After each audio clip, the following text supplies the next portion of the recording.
আমি আপনাদেরকে শোনাই আল্লাহর নবীর দয়ার নবী কত মায়ার নবী বিশ্ব নবী গদল আছে না আল্লাহর নবী মায়ার নবী গো আপনি নবী আমার জীবনের জীবন আল্লাহর নবী মায়ার নবী গো আপনি নবী আমার জীবনের জীবন আপনি আমার জীবন সাথী অন্ধকার কবরের বাতি আপনি হইলেন নির্দুনিয়ার ধন আল্লাহর নবী মায়া নবী গো আপনি নবী আমার জীবনের জীবন রাহমাতাল লিল আলামিন আপনি উম্মতের জামিল গুনাহগার উম্মতের আপনজন আল্লাহর নবী মায়া নবী গো আপনি নবী আমার জীবনের জীবন দেখিয়া আপনার মাঝে যা ভাগবতী হইলেন খাদিজা দেখিয়া আপনার মাঝে যা ভাগবতী হইলেন খাদিজা সোফা দিলেন জীবন যৌবন আল্লাহর নবী মায়া নবী গো আপনি নবী আমার জীবনের জীবন ও মুসলমান দরদি আমার নবী মায়া নবী দয়া নবী বিশ্ব নবী বিলাল বলে আবু বকর আমাকে বিদায় দাও আমি আর মদিনা জমিনে থাকবো না রে আবু বকর বলে কেন রে বিলাল বলে যে মাটিতে ডুবি নাই যে নদীতে ডুবি নাই আর আমি বিলাল আজান দিব আর আমার আজান নবী জামাতে আসবে না আমি সেই মদিনা জমিনে থাকবো না বিলাল চলে গেল দামেস্কে চলে গেল এক বছর দু বছর কেটে গেল কিছুদিন পরে আল্লাহর নবী স্বপ্নে বললেন বিলাল রে আইরে বিলাল আমি নবীকে কি তুই ভুলে গেলি আইরে বিলাল আমার কবর কি জিয়ারতটা করবি না আজকে অনেক বেদ বলে কবর জিয়ারত করতে হয় না বলে কিনা এই কথা বলেন না কেন অনেক বেদ বলে কবর জিয়ারত করতে নাই ও বেয়াদব আমার নবী বিলালকে স্বপ্নের মাধ্যমে বললেন বিলাল রে আইরে বিলাল আমি নবীকে কি তুই ভুলে গেলি আমার কবরটা জিয়ারত করবি না রে বিলাল আইরে বিলাল বিলাল তিনি দামেস্ক থেকে আবার চলে আসলেন মদিনার মসজিদে নববীতে যখন পৌঁছে গেলেন মদিনার মসজিদের যিনি সাবেক মুয়াজ্জিন ছিলেন তিনি গিয়ে বিলালকে জড়িয়ে ধরে মায়েকে স্লোগান দিয়ে বলল আজকে বিলাল এসেছে মদিনার সমস্ত ছেলে মেয়েরা আনন্দিত হয়ে গেল বিলালকে ডাক দিয়ে বলা হলো বিলাল রে মদিনার মসজিদে তোমার জন্য শূন্য হয়ে আছে ও বিলাল তুমি আজান দাও বিলাল বলে আজান দিব না বলে কেন দিবে না আবু বকর বলছে তো আজান দিবে না উমর ডাক দিয়ে বলে বিলাল আজান দাও দিবে না উসমান বলে ডাক দাও বলে আজান দিব না বলে কেন রে বিলাল বলে যে আজান শুনে আমার নবী আসতো যে আজান শুনে আমি নবী আমার মসজিদ নববীতে আসতো আজকে আমি আজান দিলে নবী আসবে এটা তোমরা আমাকে বলো তবেই আমি বিলাল আজান দিব কেউ যখন বিলালকে আজান দেওয়ার জন্য জন্য বলতে পারলেন না। সাহাবারা রাদিয়াল্লাহু তাআলা আনহুরা তারা বললেন, যাও হোসাইনকে ডাকো, হাসানকে ডাকো। নবীজির দুই লাঠিকে ডাকা হলো। নবীজির দুই লাঠি যখন চলে এলেন, হযরত বিলালকে বুকের সঙ্গে জড়িয়ে ধরেছে। আল্লাহ নবীর ঘ্রাণ হযরত হাসান ও হুসাইনের শরীর থেকে পাওয়া যেত। হযরত হাসান ও হুসাইন হযরত বিলালকে বুকের সঙ্গে জড়িয়ে ধরলো, ধরে বলে, বিলাল রে, ও নানার মুয়াজ্জিন বিলাল, একবার আজান দাও, আজান দাও। বিলাল বলে, তোমরা নবীর লাঠি, তোমরা নবীর লাঠি, তোমাদের শরীর থেকে নবীর ঘ্রাণ পায়। ও বিলাল, আমি বিলাল, আমি আজ মদিনার মাটিতে আজান দিব। হযরত বিলাল ওই মদিনার মাটিতে আজান যখন শুরু করে দিলেন, গোটা মদিনা থর করে কাঁপতে শুরু করে দিল। বলে, আজকে নবী এসেছে, আজকে নবী এসেছে, আজকে নবী এসেছে। আজকে ছোট ছোট বাচ্চারা, আজকে বড় বড় ছেলে মেয়ে সবাই মদিনার নববীর দিকে দৌড় দিতে লেগেছে। ও মুসলমান, নবীর প্রেমিক কাকে বলে? নবীর মহব্বত কাকে বলে? আজ আমি বলবো, এটা হলো মাদ্রাসার উন্নতি কল্পে জালসা, এটা হলো গুরুস্থানের উন্নতি কল্পে জালসা। আজ আমি আপনাদেরকে বলবো, বাপরে ও দরদি গো, আমরা মরে যাব, কখন মরে যাব, তাই নবীর মাদ্রাসাকে হেফাজত করে যাব। নবী দুনিয়ায় না, নবী এখনো পর্যন্ত কবরে জিন্দা। উম্মতের জন্য তিনি কান্নায় ভেঙে পড়েছেন। আমার উম্মতের কি হবে, আমার উম্মতের কি হবে? একটা ঘটনা মনে হয়ে গেল, কাল কিয়ামতের দিনে আল্লাহ দরবারে আদম নবী আলাইহিস সালামের কাছে যাবে।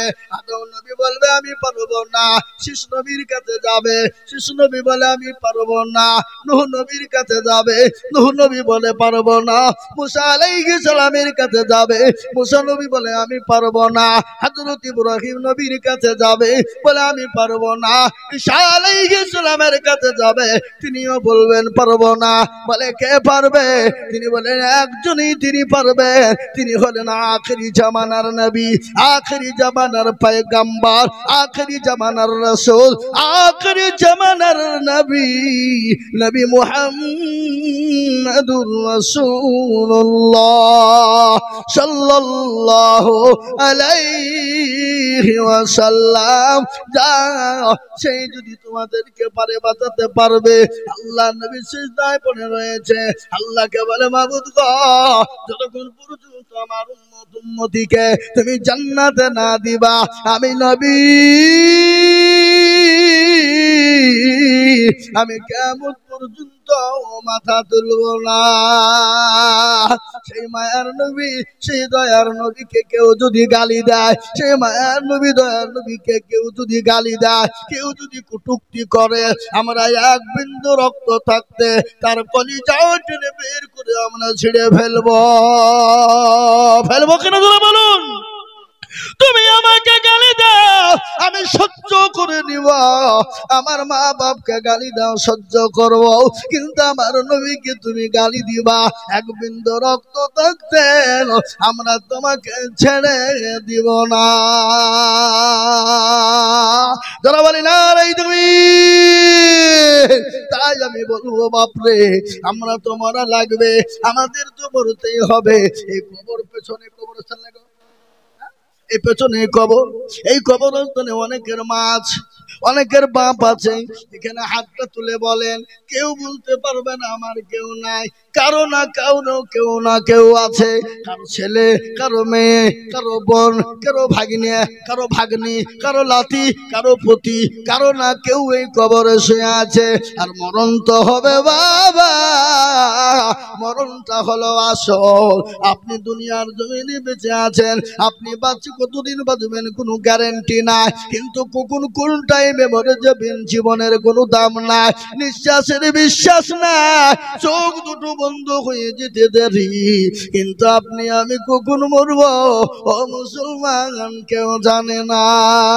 জানে গো কথা কন, এই মৃত্যুর দায়িত্ব কার? জোরে আল্লাহর। এ বাবা, এই মৃত্যুর দায়িত্ব যদি কারো হাতে দেওয়া হতো, কবে মেরিয়ে দিত আমাদেরকে? কি বলছেন আপনারা বলেন? এমনিতে বলছে মেরিয়ে দিব, থবো না, বের করে দেবো, তাড়িয়ে দিব। হ্যাঁ, আজকে বলুন তো, যারা বলছে মেরে দিব তেড়ে দিব, ওই মসনদ গদিতে বসে আছে।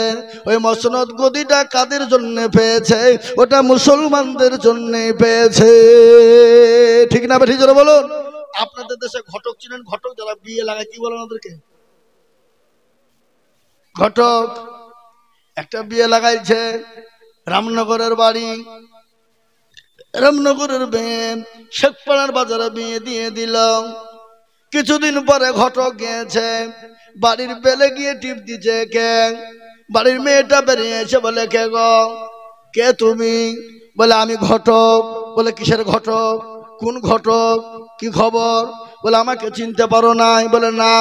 বলে তাই তো, তুমি চিনবা কি করে? আর যার জন্য তোমার মাথায় সিঁদুর, সে আজকে তোমার কাছে কটকটাই ইঁদুর। হ্যাঁ, যার জন্য আজকে মাথায় সিঁদুর পাইলি, আর সে তোমার কাছে কটকটি ইঁদুর হয়ে গেল।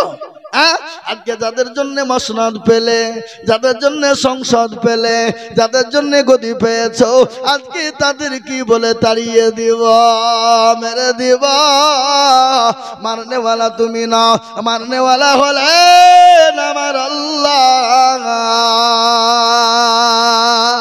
ও মুসলমান, মারা তো লাগবে। কতজন চলে গেল, অনেকের বাপ চলে গেছে, মা চলে গেছে, অনেকের চুরি চলে গেছে, বন্ধু চলে গেছে, অনেকের ভাই চলে গেছে। আল্লাহর কোরআন, আল্লাহর কোরআন বলে দিয়েছে মৃত্যু তোমাদের হবে। কুল্লু নাফসিন যায়কাতুল মাউত, মৃত্যু তোমাদের হবে, মরবা তোমরা, তোমাদেরকে কেউ বাঁচাতে পারবে না।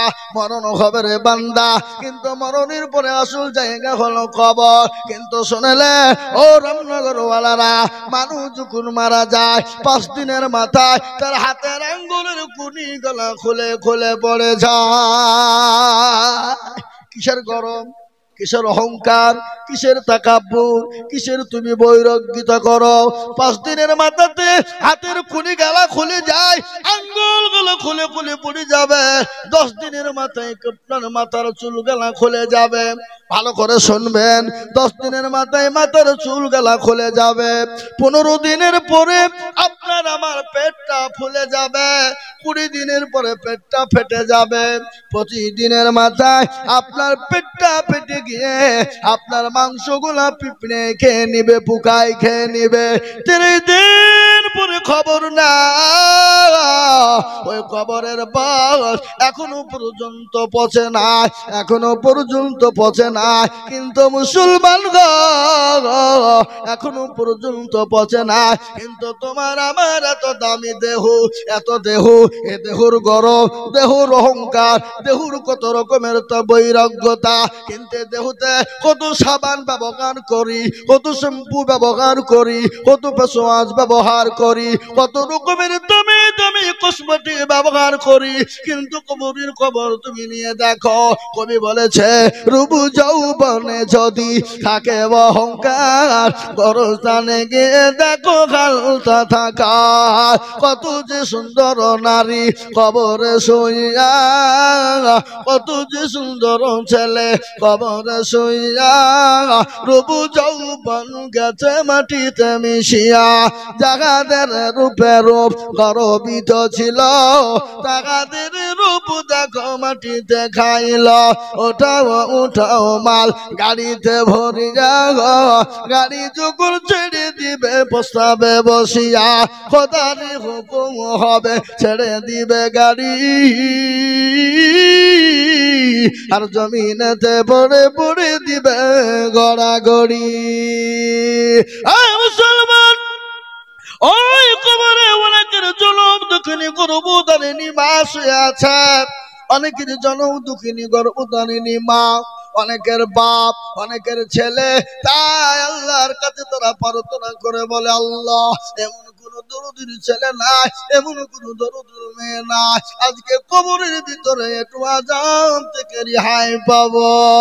তাই আমি বলবো গোরস্থানের উন্নতি কল্পে জালসা, মাদ্রাসার উন্নতি কল্পে জালসা।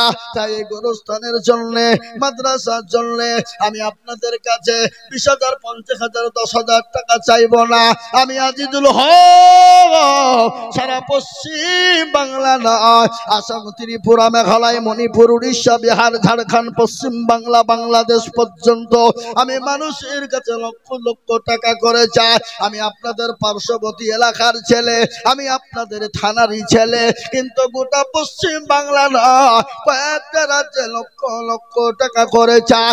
আজ আমি আপনাদের কাছে লক্ষ লক্ষ টাকা করে বলবো না, আমি আপনাদের কাছে আল্লাহর কোরআনের জন্য, আল্লাহ দিনকে বাঁচানোর জন্য, গোরস্থানকে জিন্দা তৈরি করার জন্য আমি মাত্র 5,000 করে টাকা আমি আপনাদের কাছে দেখতে চাই। বাবা 30 জন দরদিকে বলবো, 30 জন কেন জানেন?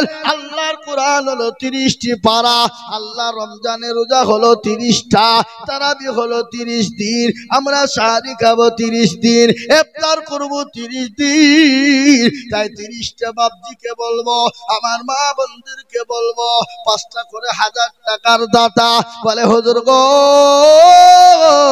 আমার কাছে জান আছে মাল না, আজকে পবিত্র দিন, আজকে পবিত্র রাত, এই রাতে আল্লাহ দোয়া কবুল করে নিবে। 5টা করে 1000 টাকার দাতা ইনশাআল্লাহ। আমি 10,000, 20,000 বলবো না বাপ, কেন? এটা গোরস্থান এবং মাদ্রাসা।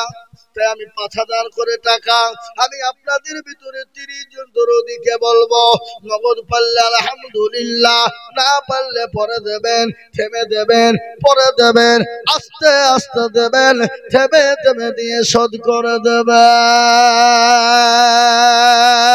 আমি একবার তাকবীর দিব, তাকবীর দেওয়ার সঙ্গে সঙ্গে মাস্টার, ডাক্তার, ব্যবসায়িক, জমিদার, পয়সাওয়ালা, গাড়িওয়ালা, বাড়িওয়ালা, আল্লাহওয়ালা, দিনওয়ালা, ইমানওয়ালা, কলমাওয়ালা, ও আল্লাহর গোলাম, মাত্র 5,000 করে টাকা।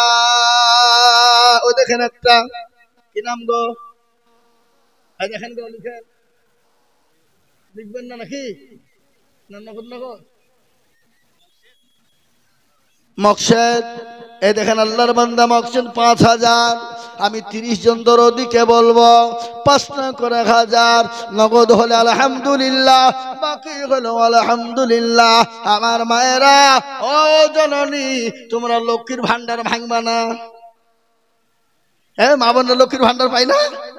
হ্যাঁ, দাও গো মা, দাও, 1000 করে দাও। এ তো 7 তারিখে টাকা ঢুকেছে তোমাদের, আমি জানি। মৌলভীজিয়াও খবর রাখে, খবর আছে, 7 তারিখে ঢুকেছে, 1000 করে দাও। আমি 5,000 করে টাকা চেয়েছি, আর মামনদেরকেও বলবো যদি কেউ 5,000 পারে দিবেন, যদি 1000 করে আপনাদেরকে দেওয়াই লাগবে। তাই 5,000 আল্লাহর বান্দা, ওই দেখেন মকসুদ আলী সাহেব তিনি দিয়েছে। আল্লাহ রফিজের বান্দা মকসুদ আলী ছিল, 5,000 টাকা দেখো দেখো গোদা নিল। আমি আপনাদেরকে দুটো জিনিস শোনাবো, কি? হুকুকুল্লাহ আর হুকুকুল ইবাদ, দুটো জিনিস। এক হলো আল্লাহর হক, আর এক হলো বান্দার হক। আল্লাহর হক যদি কেউ নষ্ট করে, আল্লাহ ইচ্ছে করলে তাকে ক্ষমা করে, কিন্তু কেউ যদি বান্দার হক নষ্ট করে, আল্লাহ কখনোই তাকে ক্ষমা করবে না যতক্ষণ বান্দা তাকে ক্ষমা না করবে। শোনাবো আল্লাহ নবীর হকের ব্যাপারে, বিশ্ব নবীর ঘটনা, দয়ার নবীর মর্মান্তিক ঘটনা, মারাত্মক ঘটনা। নবী মসজিদে নববীতে বসা, দয়ার নবী বললেন, আজকে তোমাদেরকে হক সম্পর্কে বলতে চাই। আমি নবী কখন চলে যাব? কেউ যদি আমার কাছে হক পেয়ে থাকো, আমি আজকে তোমাদের কাছে হক আদায় করব।